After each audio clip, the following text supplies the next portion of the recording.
ഇമാം അബൂ യഅല തൻ്റെ മുസ്നദിലാണ് ഈ ഹദീസ് ആദ്യമായി കൊണ്ടുവന്നത്.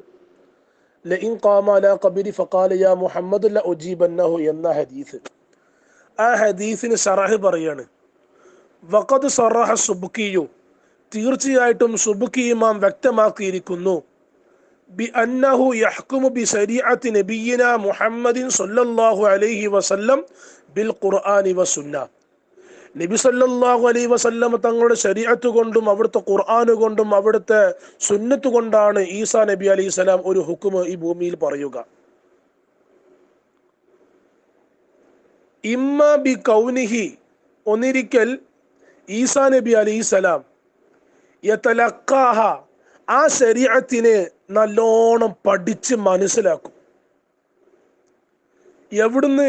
മിൻ നബിയിന സ്വല്ലല്ലാഹു അലൈഹി വസല്ലം, നമ്മുടെ നബിയിൽ നിന്നാണ് ആ ശരീഅത്തിനെ നല്ലോണം പഠിച്ച് മനസ്സിലാക്കുക. എങ്ങനെ? സഫാഹൻ,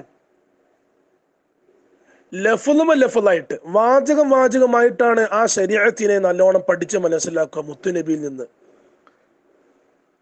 എപ്പോ? ബഅദ നുസൂലിഹി, ഈസാ നബി അലൈഹി സ്വലാം ഇറങ്ങിയതിന് ശേഷം. എവിടുന്ന് പഠിക്കും? മിൻ ഖബരി നബിയിന സ്വല്ലല്ലാഹു അലൈഹി വസല്ലം, നബി സല്ലല്ലാഹു അലൈഹി വസല്ലമ തങ്ങളുടെ ഖബറിൽ നിന്നാണ് ഈസാ നബി അലൈഹി സ്വലാം ആ ശരീഅത്തിനെ നല്ലോണം പഠിച്ച് മനസ്സിലാക്കും. ലഫ്ള്, വാചകമായിട്ടാണ് നബി തങ്ങളിൽ നിന്ന് പഠിക്കുക. അതുകൊണ്ടാണ് വയുഅയ്യിദുഹു ഹദീസ് അബൂ യഅല,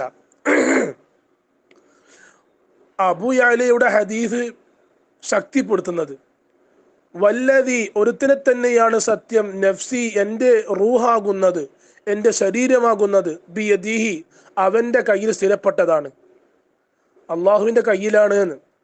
ലയൻസിലന്ന ഈസ ഇബ്നു മറിയം, തീർച്ചയായിട്ടും ഈസാ നബി അലൈഹി സ്വലാം ഇറങ്ങി വരും. സുമ്മ, പിന്നെ, ലഇൻ ഖാമ അലാ ഖബരി ഫഖാല യാ മുഹമ്മദ് ല ഉജീബന്നഹു, നബി സല്ലല്ലാഹു അലൈഹി വസല്ലമ തങ്ങളാണ് പഠിപ്പിക്കുന്നത്, ഈസാ നബി അലൈഹി സ്വലാം എൻ്റെ ഖബറിന്റെ അരികിൽ വന്ന് എന്നെ വിളിക്കും, യാ മുഹമ്മദ് എന്ന്. ല ഉജീബന്നഹു, ആ വിളിക്ക് ഞാൻ ഉത്തരം ചെയ്യുക തന്നെ ചെയ്യും. ഈ ശറഹാണ് ഹാഫിളുദ്ദുന്യ ഇമാം ഇബ്നു ഹജറിനിൽ അസ്ഖലാനി റളിയല്ലാഹു അൻഹു അവിടുത്തെ അൽ ഇസാബ ഫി തമീസ് സ്വഹാബ എന്ന കിതാബിലും പഠിപ്പിക്കുന്നത്. ഈ ശറഹ് തന്നെയാണ്. ഈസാ നബി അലൈഹി സ്വലാം ഇറങ്ങി വന്നാൽ നബി തങ്ങൾ ശറഅ്, അവിടുത്തെ ശരീഅത്ത്, അവിടുത്തെ സുന്നത്ത് ഖുർആനും പഠിക്കുക തന്നെ ചെയ്യും നബിയിൽ നിന്ന്.